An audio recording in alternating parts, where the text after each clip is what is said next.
Hey everybody, welcome back to the channel. Today I'm here to break down the Xfinity Series, the first race on Thursday at Kentucky Motor Speedway. This weekend there's two Xfinity Series races. There's going to be one today and one tomorrow. I will be able to get videos out for both of you guys, for both videos for you guys. It's going to be a night race. It's an interesting race, really not one of the most exciting tracks, but sometimes these do end up producing pretty good finishes, so hopefully we'll get to see one of those this week. I think there's some very interesting plays, some good dominator plays we're going to see today, some very chalky dominator plays, and some guys who maybe go a little bit lower owned.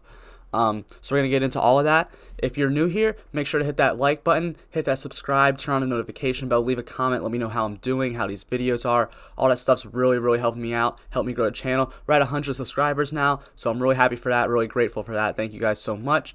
We're going to continue going, hopefully get some more subscribers. Of course, that's what we want to do. And as always, if you want to get more of my content, you can subscribe to my Patreon, which I'll put the link in the description below. On my Patreon, you will get, for only $10 a month, you will get my spreadsheets for every single series, Cup, Xfinity, and Truck, every single week, along with my projections, which are right over here, along with I'll be writing an article a little bit later where I go over my more in depth my favorite plays, as well as my cash core for and my rankings for every single salary. So if you would like to get into that, you can hit the subscription in the link below. I think that really is worth it for only $10 a month. It's not a lot per race when you look at per month. It's only like under $1 per race. So I think it could go a really long way, and all this stuff can really help you win some more money. If you want to follow me on social media, I'm very active on Twitter at DFS Nate Lane. I talk about not just NASCAR, all sports, talk about football and basketball a lot, and even some baseball, which I will be, when those sports come back, I will be making videos for them too. So if you are here for more than just NASCAR, be sure to stick around. I will be making videos for NBA and NFL for sure. Maybe throwing some college football this year. So yeah, I think that's all I really got to say on that matter. Let's get into the driver by drivers.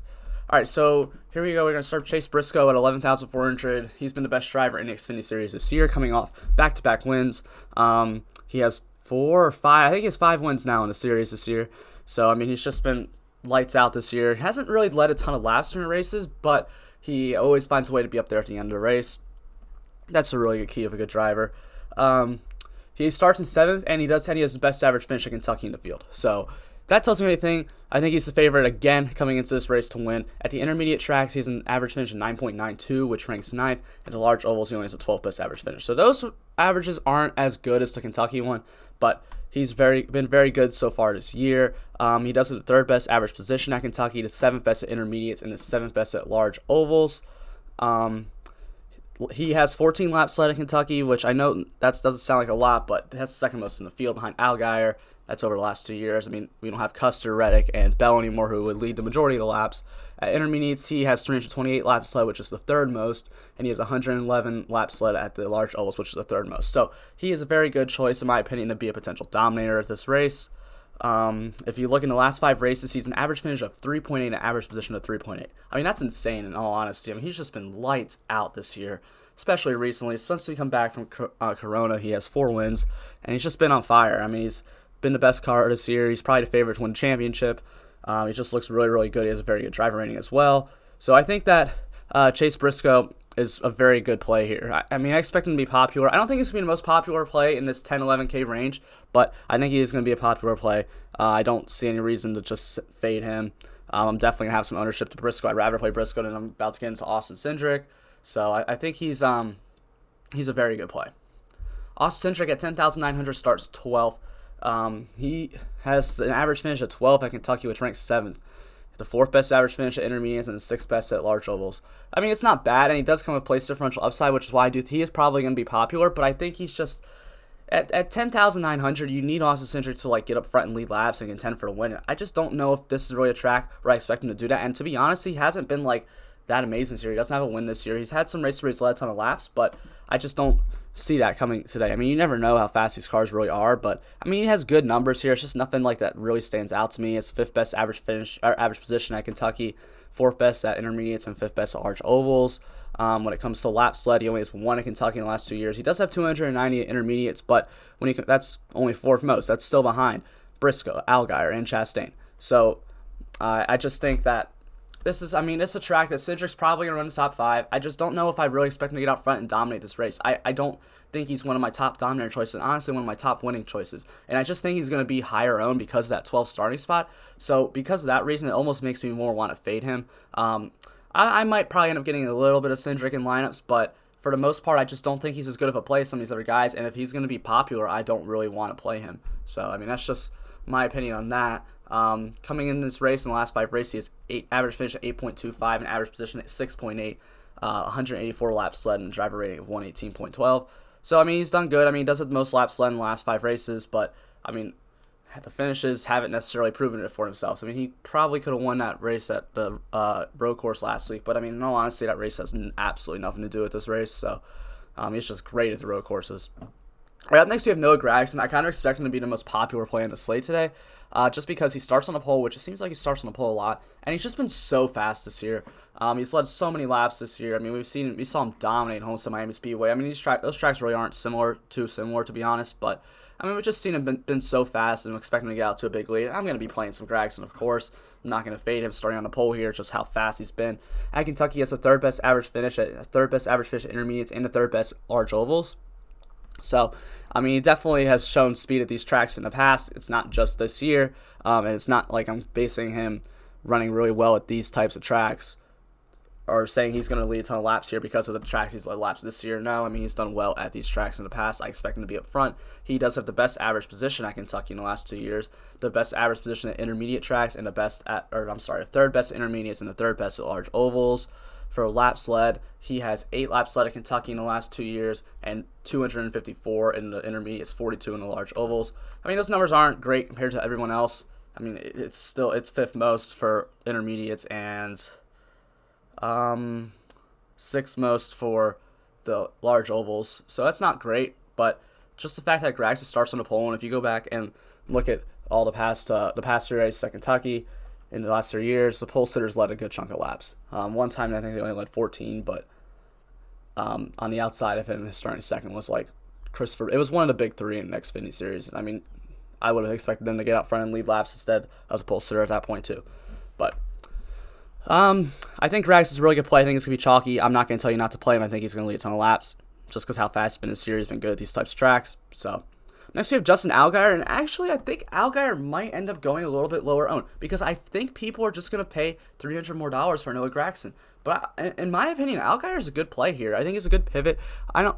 He starts 10th, so he's got the place differential upside. He's been good here. Second best average finish at Kentucky, second best at intermediates, and second best at large ovals. He has the second best average position at Kentucky, the best at intermediates, and the second best at ovals. So, I mean, he's just been lights out here over the last 2 years. And he has 386 laps led at intermediates and the most at Kentucky.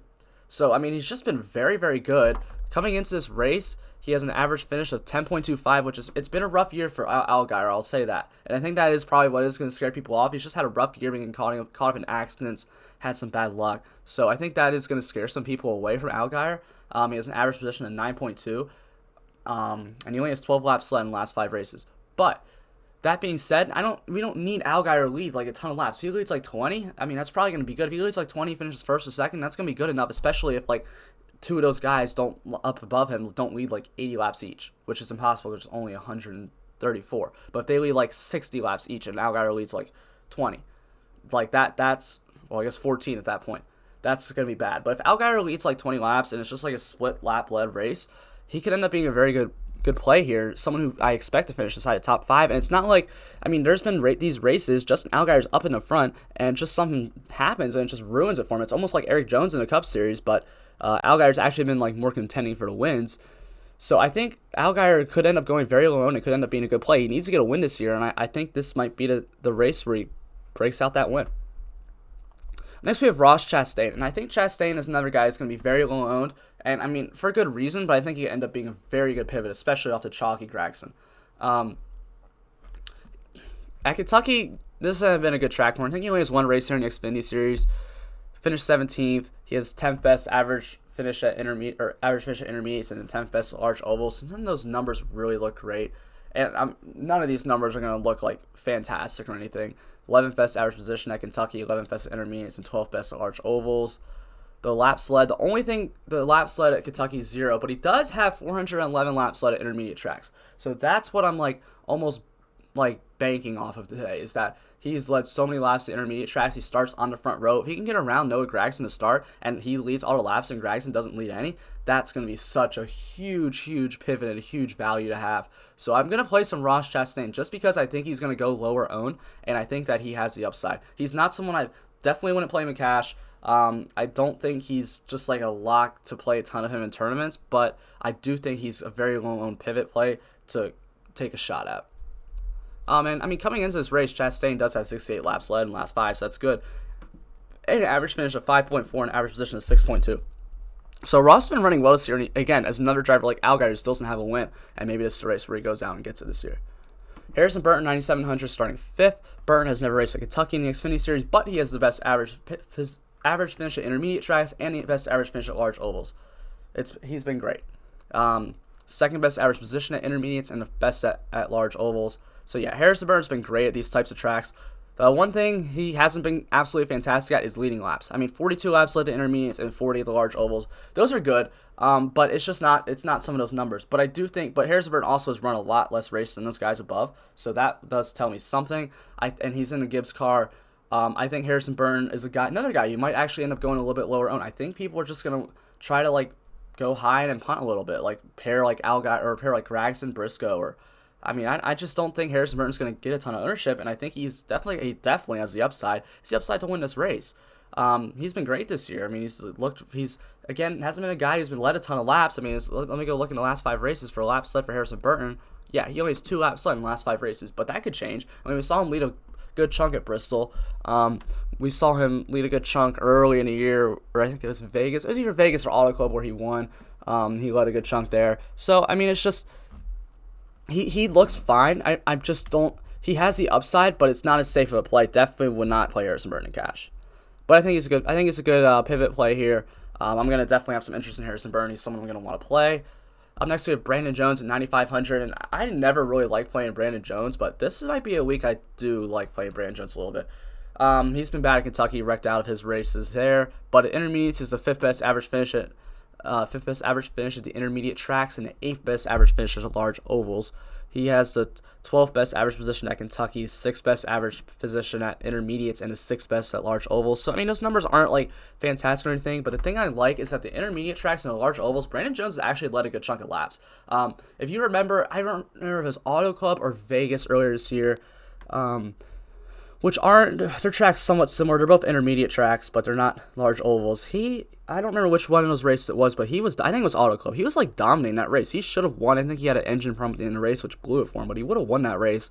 And he has a win at Kansas last year, which is both an intermediate and a large oval track. So I think that Brandon Jones could actually be a guy to lead a bunch of laps here. I don't think he's as likely as someone like Briscoe, Gragson, or Allgaier, or even Chastain for that matter. But I think Brandon Jones, if he's at the end of the race, leads like the last 3 laps and wins this thing, I would not be shocked. He's in a fast car. I mean, it's just, he looks fine to me. I think he's a fine play. I don't. Sorry, I kind of screwed up my recording there for a second, but we're back now. I finished talking about Brandon Jones. We're on to Snider now. All right, this week Snider is back in a 97 car. I think it's 93. I always forget the number, but it's not a really good car for Snider. But Snider has impressed in every car he's been in every race he's been in this year. Starts 28th. He's got a lot of place differential upside. I don't know if people are going to want to play him because he's so expensive. The numbers at the intermediates and the large ovals he had are not fantastic. But the ones that I really want to look in are the last 5 races for Snider. Average finish of 14.2 and average running position of 13.4. I think those are numbers that could translate here, and we could see Snider at least getting a top 15 and competing for a top 10. And if a lot of these guys around here don't really pay off their salary, that's a guy who I think could end up being someone who is a very, very much needed play. Justin Haley at 9,100 starting 9th. Haley, I'm really not too interested in this week. I mean, it just isn't the type of track where he's good at. Average finish at 10 at Kentucky ranks 5th. Average finish at intermediates of 9.75, which ranks 8th. Average finish of 9.18 at large ovals, which ranks 7th. He has the 7th best average position at Kentucky, 8th best at intermediates and 8th best at large ovals. So it just he doesn't feel like he has a ton of upside and not really a ton of laps led for any of those races. He has been running pretty well recently, 9.4 average finish and a 9.8 average running position. But, I mean, that's just what I expect from Justin Haley. It's just to hang around where he starts. And if he hangs around where he starts, that's not really a play that's going to be, like, someone who's going to pay off a ton of. Or he's not someone who I think is going to just, completely smash that salary. He's just not. I think he's going to be low owned, but I don't think he's just a great play. I just don't think he's a great play. I think there's better low owned options than Justin Haley today. Next, we have Jeremy Clements at 8,900. He starts 20th. I think Clements is interesting. 9th best average finish at Kentucky, but only 17th best at intermediates and 16th at large ovals. The numbers just aren't fantastic, but Clements has been running pretty well this year. He has an average finish of 13.6 in the last 5 races and an average position of 12.8 in the last 5 races. So I think that Clements could get up and contend for a top 10. The car's definitely been faster this year for Clements than it has in the past. But he's 8,900. It's a little bit on the pricey side for me. I think there's guys that are cheaper who have more upside. So I think Clements is okay. I just don't. I wish he was a little cheaper. I wish he was like 8,400 or something like that. But I think he's a fine play. I don't think he's going to be too highly owned. So I think he might be an interesting tournament play. But I just don't think there's a lot of room really for him to like really kill that salary. Next we have Alex Labbe, 8,700 starting 16. He's way too expensive. I mean, like, none of his numbers across any stat really look great at all, or even close to 16. And even his average finish in the last 5 races is 20. Even average position is 19.8 in the last 5 races. So I don't want to play Alex Labbe today. Jed Burton starts 3rd at 8,500. If he was like 7 in the 7K range, I think it'd be a different story. But at 8,500, I mean, if he just hangs around there, that's just not something I'm really looking for doing. I don't think he's going to lead laps. He does have a 6th best average finish at intermediates and a 4th best at large ovals. I just don't like. If Burton started 7th, I think that could be different because he could contend for a top 3. But Burton at 8,500 starting 3rd, it's just not like something I'm really too excited to play here. No lap sled any of these tracks. Let's look at the last 5 races for Burton. Just hasn't been good. That doesn't look right. We're gonna have to change that. But he just hasn't been great. I mean, it's just not. I don't know. I don't like his salary. I don't think he's gonna really pay that off. Especially when I just pay 100 less for Riley Herbst. Now, if Herbst wrecks, Alfredo wrecks, Clements wrecks, and Burton finishes in the top 5, then yeah, Burton's gonna end up being a really good play. But I'm not counting on wrecks. Although you might be able to count on wrecks with Riley Herbst. He wrecks like every race, I feel, or causes someone else to wreck, or ruins Cindric's race like he did last week, or try to ruin it. But Herbst has been good at Kentucky. He has the 6th best average finish, finished 11th here last year, 11th best average finish at intermediate, and a 9th best at the large ovals. He has the 4th best average position at Kentucky, the 5th best average position at intermediates, and the 4th best at large ovals. No laps led, but I'm not coming in expecting Riley Herbst to lead laps. He has an average finish of 11.25 in the last 5 races and an average position of 13.6. So yeah, I think Riley Herbst can contend for a top 10 here. If he doesn't wreck out, he's in a Gibbs car really fast. I don't think the talent's really there, but the car is there. And if he's in the top 10 by this race, it's going to be a great play. He's going to be really chalky today. I mean, everyone's playing Riley Herbst for good reason. But I just don't see any way of getting around him unless you want to pivot to Anthony Alfredo, who might end up being chalky, but I don't know. He's 8,200 starting 11th, but I mean, he's in maybe the best car in the entire field at RCR. I mean, they've just been so good in the Xfinity Series over the past few years, and whenever Alfredo steps in, he's been really, really good. I'm really just going to look at his last 5 races. Has an average finish of 11.25 and an average position of 15.5, and we've seen him compete for top 5s this year. I do not hate Alfredo. I think he's a great play today. I don't think he's definitely not going to be as highly owned as Herbst, but he might still be a little highly owned. And if Herbst like wrecks and you're just playing Alfredo and Moffitt here, absolute steals. Brett Moffitt's another guy I think is kind of interesting. I think he can move up inside the top 10 and maybe compete for more, but I'd rather play Alfredo and Herbst in all honesty. In the last 5 races, Brett Moffitt's an average finish of 10.5 and an average position of 11. I think that's solid. I think he can get up inside that top 10, and I do not hate playing him. Michael Annett starts 4th. I think people are going to say, oh, Michael Annett's numbers here are very good. These types of tracks are very good. He could be a very good low-owned GPP play, but I'm not playing Michael Annett. Starting 4th, I mean, I just don't, yeah, he could finish inside the top 10. That's really good for Michael Annett, but 4th? No. I just don't. I mean, I know he has 56 laps led at intermediates and 55 at large ovals, but I just don't. I just don't see it. I just don't. If he started like 9th, yeah, different story. But 4th, no. I think people are gonna try to. Like, there's good tournament pivots, and then there's ones where people overthink it. And I think Michael Annett's someone where they're overthinking it here. Josh Williams, 7,900, starts 18th. He's all right. I don't really expect him to move up too much. 12th best average finish in Kentucky, but 20th at intermediates and 21st at large ovals. It's just the numbers don't jump off the page to me. In the last 5 races, he has an average finish of 20.5 and an average position of 20.75. So the numbers just aren't like fantastic for me to want to play Josh Williams 7,900. Tommy Joe Martins is a guy I think I'm going to continue to keep avoiding. I know he starts 36, but 7,700 is way too expensive for him. You need him to get a top 20 in him to pay off that salary. And in the last 5 races, he has an average finish of 24. So that's going to move me off Tommy Joe Martins. I don't suggest playing him, although I will say if you're playing cash, he's probably an okay play just because he's got a really good floor here. But in tournaments, I'm not really looking to play Tommy Joe Martins. Okay, Brandon Brown starting 19th, so a little different note. I think Brandon Brown's interesting. I don't expect him to be super highly owned here. He starts 19th. He has the 10th best average finish at Kentucky, the 18th best set.